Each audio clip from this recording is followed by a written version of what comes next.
Good morning, everyone. Hope everyone's okay. It's a shame we're doing this virtually, considering the weather outside, but needs must and all that. So I'm Charlotte Watson. For those of you that don't know, I'm Head of Marketing, PR, Communications at Lincolnshire Chamber of Commerce.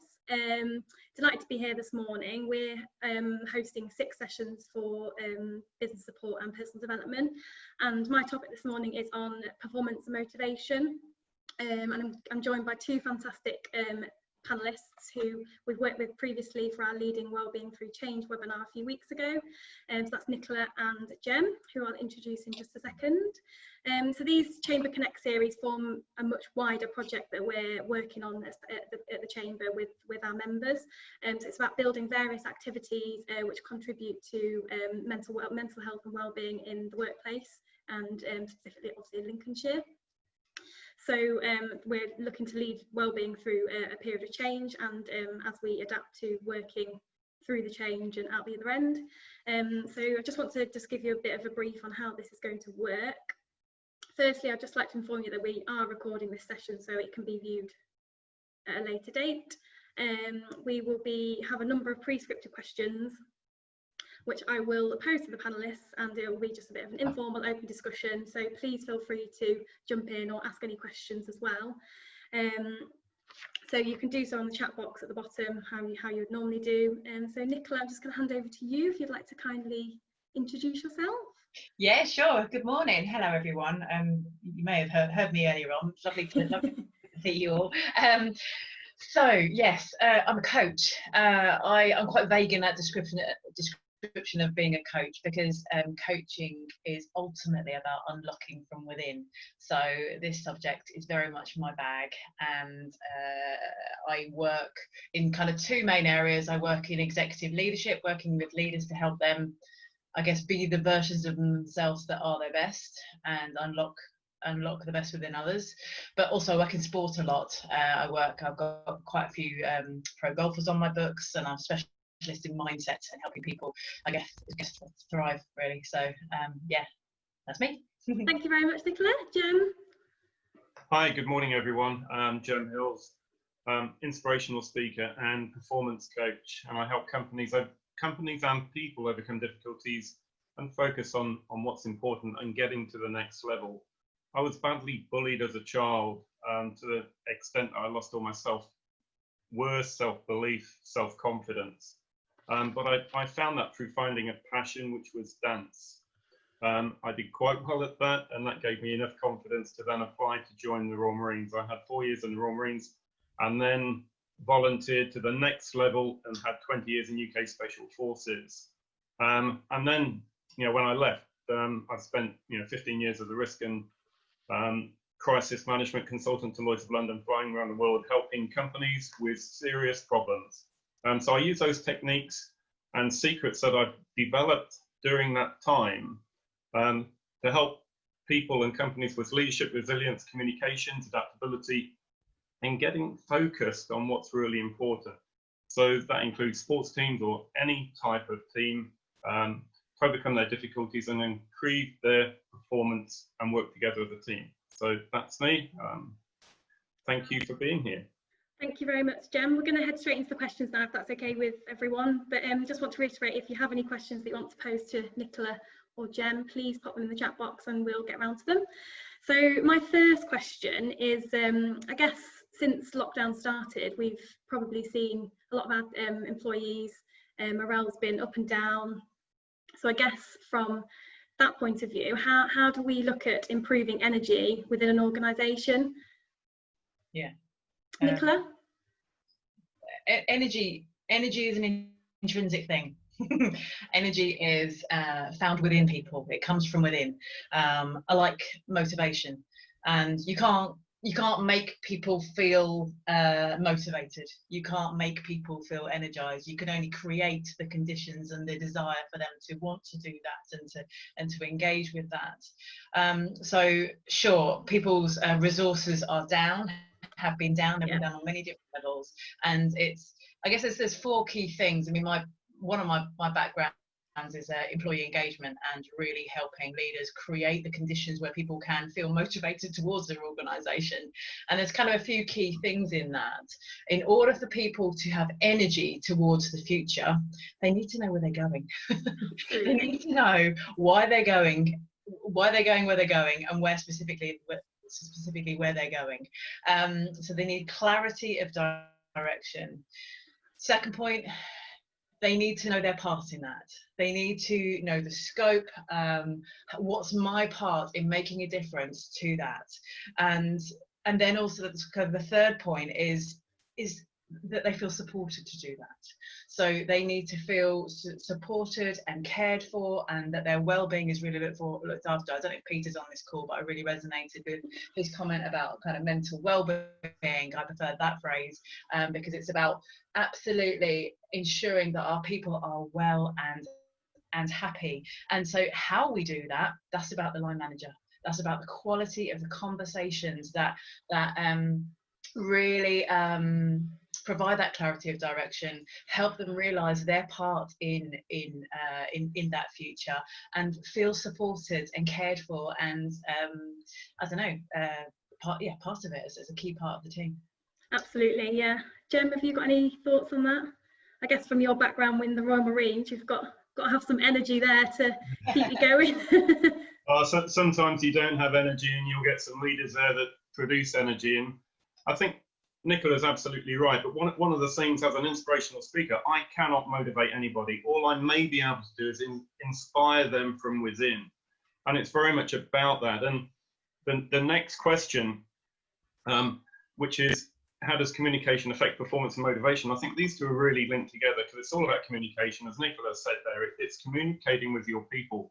But as a leader, the CEO, he is the chief energy officer.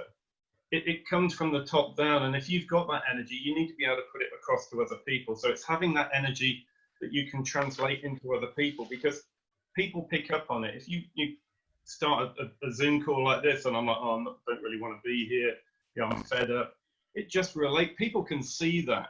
So it comes from within to begin with. So you've got to be able to pass that on. And Nicola's absolutely right with what she's talking about. Part of that communication is the vision. The CEO has a vision, but it's got to be translated to everybody who's in part of that team. Within special forces, how do you get guys to go and do things that you wouldn't actually expect normal people to do? It's because they've got that belief in what they're doing. So it's all that combination of making sure, but I think it's really important that we communicate with everybody who's in the team, understand when we all go up and down, understand them where they're having a low so you can bring them up. And I think it's also being a lighthouse. You beam out the whole time, and it's doing that you can help to improve the energy within the teams that you're working for. Absolutely. I guess that kind of goes neatly on to the next question in regards to innovation. So I know from my personal experience throughout this, you often feel like you're firefighting quite often, and I think innovation is the key to taking you forward.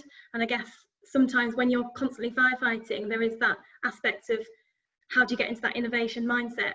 So I guess that's my question, Nicola. So how do we fight through those fires and go to that innovation growth mindset to enhance performance and motivation? Oh, there's two things in there. There's innovation and there's growth mindset. When it comes to, if we're talking about organizations and we're talking about engaging people, I guess there's sort of two things that I really want to say. It's around, our people have the answer. Yeah. I'm sitting in my coaching space here now, and I've got the chair sitting there, and just before lockdown I had a leader sitting there, and he said you know what's really nice right now, because I don't have to have the answer.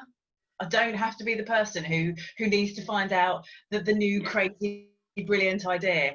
And I'm like, well, why is that only now?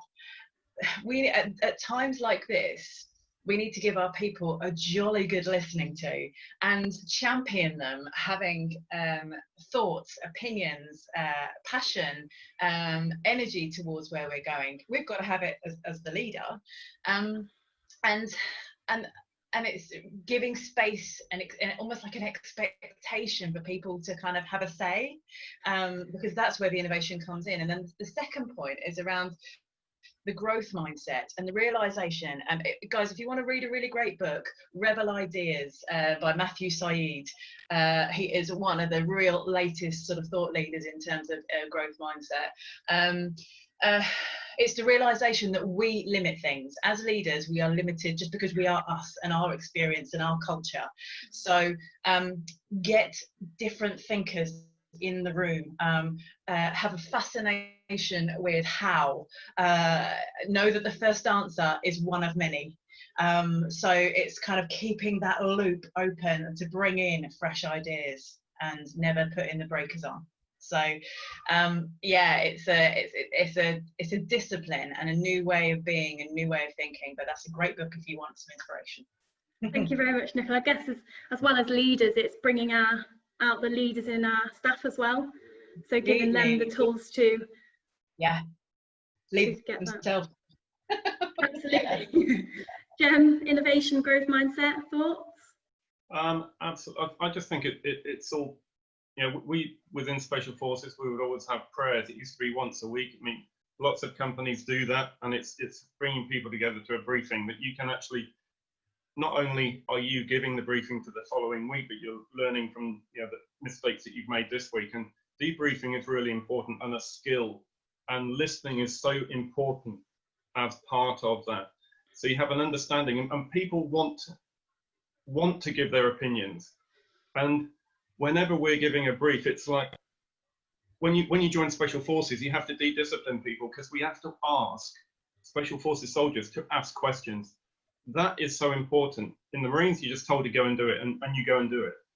But in Special Forces, you ask questions about, why are we doing this? How can we make this better? And so some of the younger guys that you're leading maybe have answers that you haven't even thought of. They think of things differently. So it's learning from that and buying into them and empowering them to go and don't just, right, you can have this, hand over for you. If that was a great idea, let's build on that.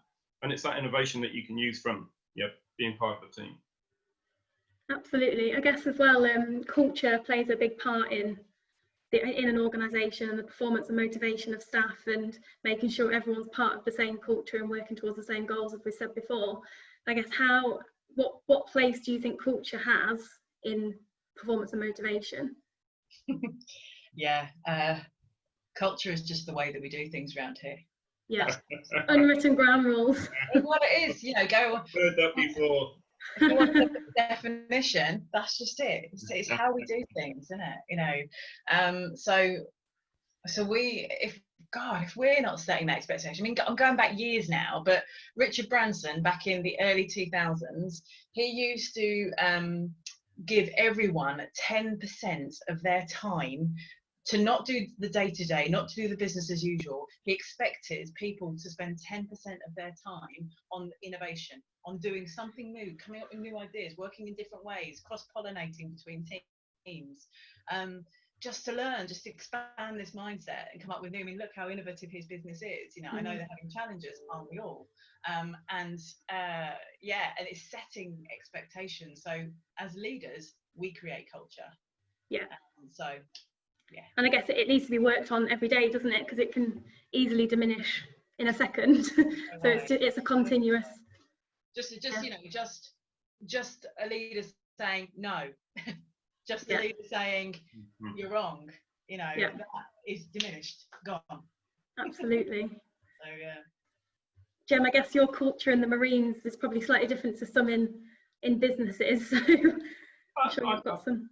No, not necessarily, but I thought I was back in the room with my friend and mentor, Andy McMenemy, then, because that's one of his prayings. And it is basically how we do stuff around here. But it is so important. If you look at Special Forces, how on earth can they go and do stuff, or they put their lives on the line every day to help people that they've never met? If they're going into a hostage situation, why do they do that? What is so special about that culture that they're back to back with their buddy, their oppo?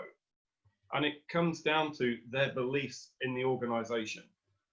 And if you come across a company that's got poor values, it won't work. If you come across a company that's got great values and everybody believes in it, it will work really well. So I think it's really important.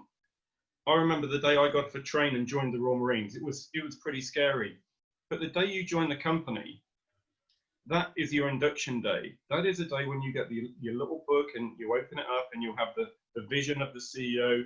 You'll have a few different words, and then you have the values. And I think you need to be learning that from day one. And if you can have that belief from day one, in fact, they're just here. These are the values I learned when I joined as a Royal Marine. They're so important to me because they're really good values that I've carried through life. So I think it's really important that you can do that, and that builds the culture of a company. So it's just really important. I love talking about culture, how it fits in. So really important with any company. Yeah, I guess it's also making sure your personal values align with that of the company, which is obviously equally as important as the company's values themselves. Just want to reiterate, if anyone's got any questions they want to pose to the panelists, then please feel free to do so, or if anyone wants to jump in to be part of the discussion, more than happy for you to do so. I've got a couple more questions, so I'll continue. Is profit worth more than people's health? Interesting one. I think you know what we're going to say. Yeah. No, because I always use this phrase. If you know anyone who works in employee engagement, they'll use the same phrase. But there's no such thing as a company. There's no such thing as an organisation. It's just a collective of people doing a thing that's similar.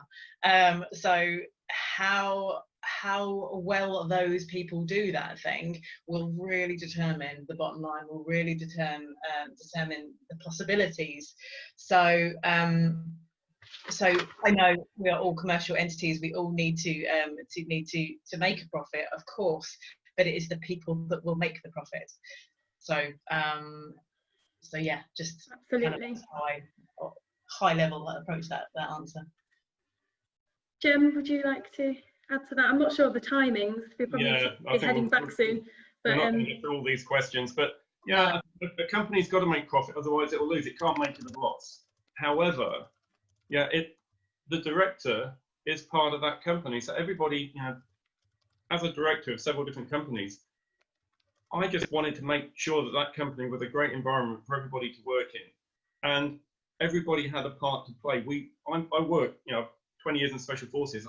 I only do things as a team, and it's about bringing people along on that journey and putting those values into the people, who may have only just joined a company, but they're going to, contribute to the profit of that company, as Nicola was saying. So it's really important you have a good understanding that everybody of your vision of why you're going on that journey and where you're going to get to, and it's about, not the I of the director of a company. It's about the team achieving their, with great credibility as well.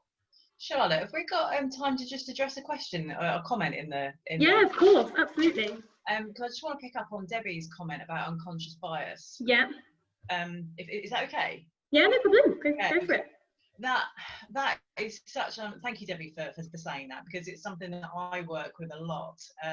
Not necessarily just unconscious bias, but unconscious motivation.